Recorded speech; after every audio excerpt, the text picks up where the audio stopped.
We've got the Open Trotters coming up next year, an excellent field of 11 this time around. We'll have one from the trailing tier, so a different dynamic in this race could really shake things up.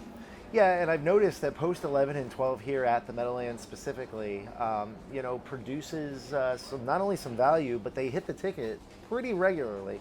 I would not want to be, the likes of Back to the Neck or Amigo Volo, just not a spot where you want to be, obviously, on the outside. Amigo Volo, last year's Breeders' Crown champion. I just would not want to be, say, post 8, 9, or 10. For me, they are auto tosses. For the betting public, they're auto tosses, but 36-1 on Chin Chin Hall. I'm not sold that that's what the price should be. I'm not either. I wouldn't be one bit surprised to see that one hit the ticket. ECURIE D is definitely the intriguing horse in the field. We've only seen the horse once in North America in parimutuel action. But what an impressive debut it was. Yeah, for sure. ECURIE D supplementing to this race for $62,500. The connection's putting up a lot of money to get into this race. They sent the horse over here to Åke Svanstedt and his stable, and Åke Svanstedt picked up a victory earlier this afternoon. He picked up his first Breeders' Crown victory after being a little bit of second-itis. Another real to note before we're going to head over to see Heather is Ready for Money adds Lasix for the first time from post number 8. So an interesting handicapping angle there. The Open Trot's coming up. Stakes record shared by market share and Commander Crow 151 record purse just over $1 million way back in 2002. Speaking of Commander Crow, there's been some really neat international flair to this particular division. Yeah, for sure. You guys got to see Bold Eagle a couple years ago, right up there at Woodbine. Commander Crow. Equinox B was another really, really nice international horse as well. So as you go through the past champions of this race, it has really, drawn some of the international horses from Europe, and that bodes well for ECURIE D. All right, starting gate rolling. It's Academic the 4 for Team Burke and Yannick Gingras. They teamed up to win this particular division back in 2017 with the great trotting mare, Hannelore Hanover. Excellent field of 11 assembled, our second to last Breeders' Crown event of the day. Here's Ken Workington. 9-1 on the 5 beats. They're set for the Breeders' Crown Final. Open Trot, $650,000. Presented by Woodbine, Mohawk Park. Here they come. And they're off into trotting. It's Academic in beats, shooting out of there from the outside. Comes Ready for Money, and Amigo Volo is widest of all. And right there is ECURIE D, the heavy favorites, now second, as Forbidden Trade cuts the corner from third. So it's Beads on the outside, fourth, looking to slide in. And then it's War Wee Roo. He's stride for stride with a Ready for Money. 3 wide comes Amigo Volo at the rear of the field. Then comes Sermon to the outside. Pinned in is Chin Chin Hall after the second tier start, then Back of the Neck, and Majestic Player 11th and last. 27-3, crisp opening quarter. ECURIE D and Åke Svanstedt takes the lead. Here comes pressure from Forbidden Trade. The Hambletonian champion challenges. It's Academic on the inside, third as they get close to the half. Ready for Money is fourth on the outside. Beads is fifth. Amigo Volo is sixth. War Wee Roo on the outside, seventh. Followed by Chin Chin Hall, eighth on the inside. Then comes Sermon on the outside underway with Majestic, a Player, and Back of the Neck. Half was 55-1. And now it's Forbidden Trade. The ball's in his court. It's Forbidden Trade. And charging up and quickly after him is Ready for Money and Andrew McCarthy. That one means business. ECURIE D already back to third on the inside. War Wee Roo gapping on the outside, fourth, and squeezing out was ECURIE D. Got some room to squeeze out. It's Academic from the inside, has some trot to offer. It's Ready for Money on the outside. Ready for Money, 124-2. They're into the stretch, and it's Ready for Money. ECURIE D unleashed on the outside of Åke Svanstedt.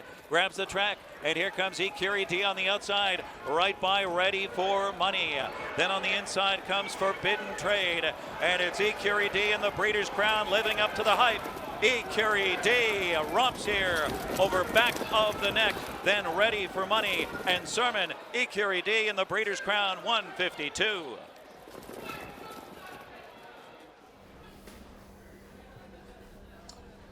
Ake Svanstedt coming into the day had several runner-up finishes in the Breeders' Crown, never been able to win.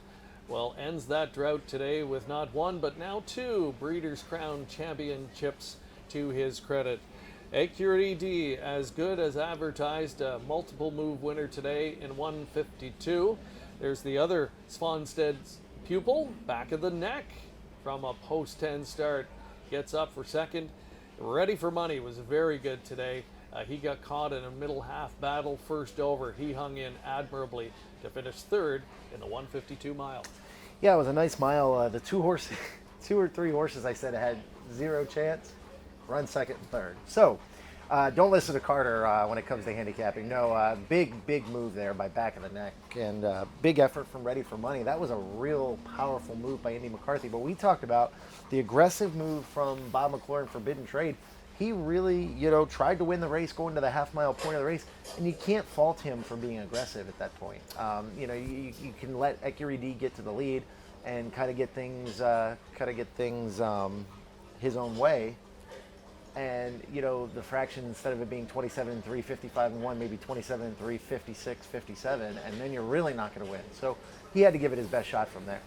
Yeah, he got away in third, and when you look back at it, maybe the worst spot to get away in a race like this, because, he could have opted to sit in. That would have been risky, but, making the quarter pole move against the heavy favorite was risky as well. He had to work pretty hard to get there, and then faced immediate pressure from Ready for Money, who was very good. And, that just softened him up.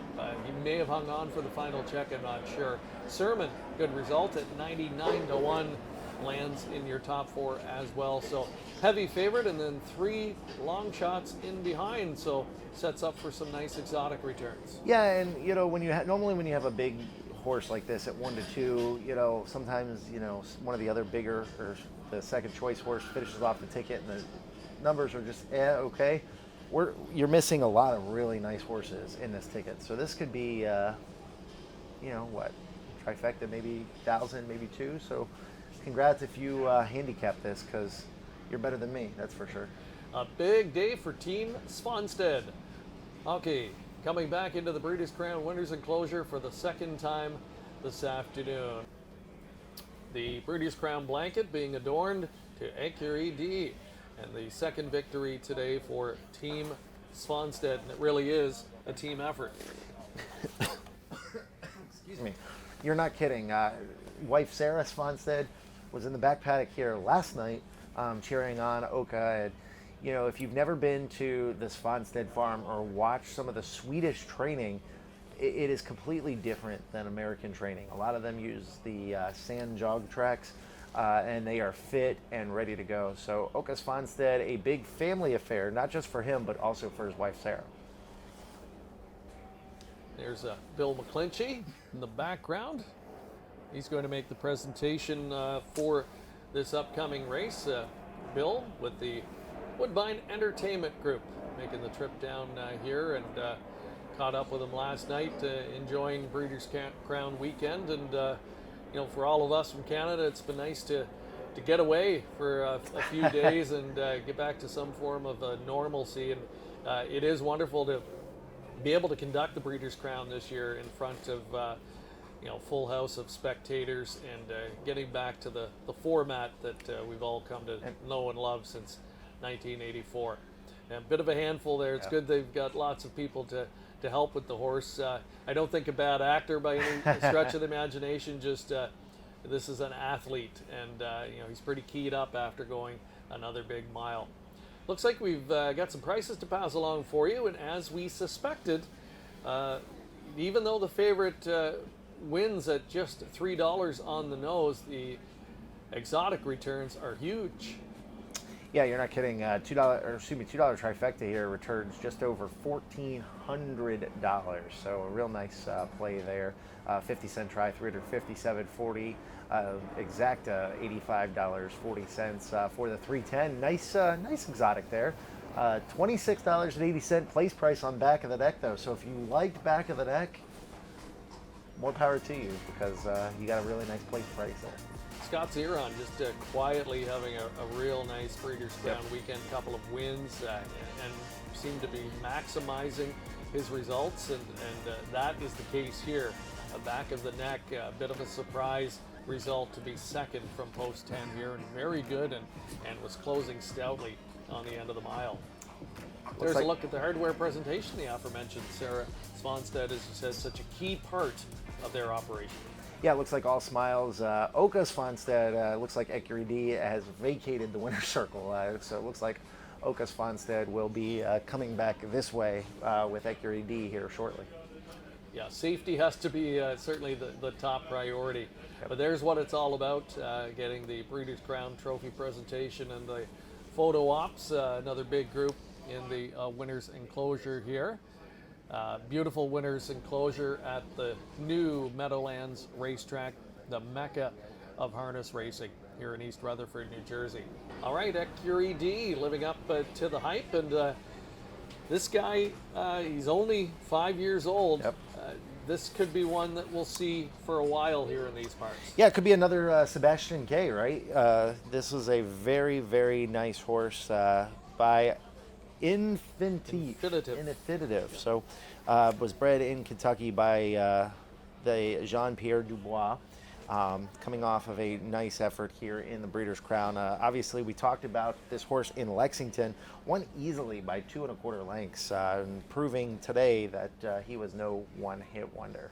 Yeah, and he was used a couple of times today, used pretty hard throughout the mile, but he's such a big powerhouse of a horse that he can handle that, and it's a nice weapon to have in your arsenal when right. You have that kind of versatility and durability.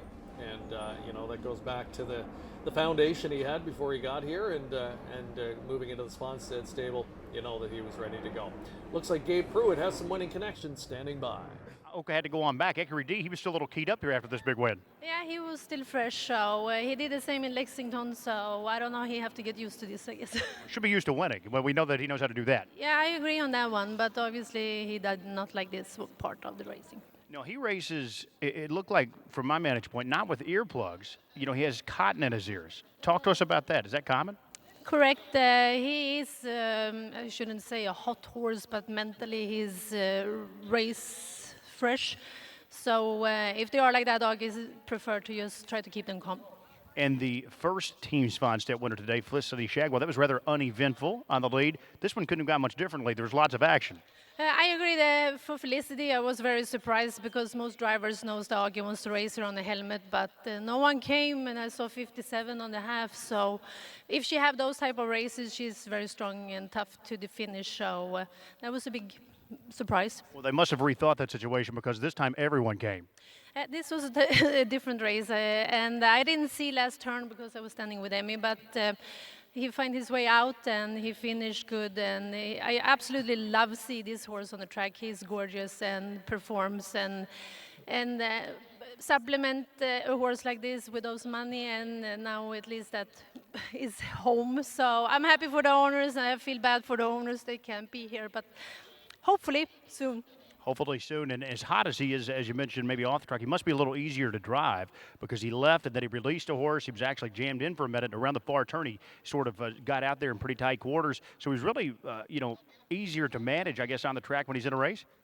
Yeah, before the race he's more alert, and as soon the gate goes off, he's actually 2 fingers. So it's more to save the energy for the race, and Ake have plenty of those horses on his back to know how to do that. So he knows what he's doing. He's 2 for 2 since arriving in the United States. What's up next? It couldn't have gone any better to this point.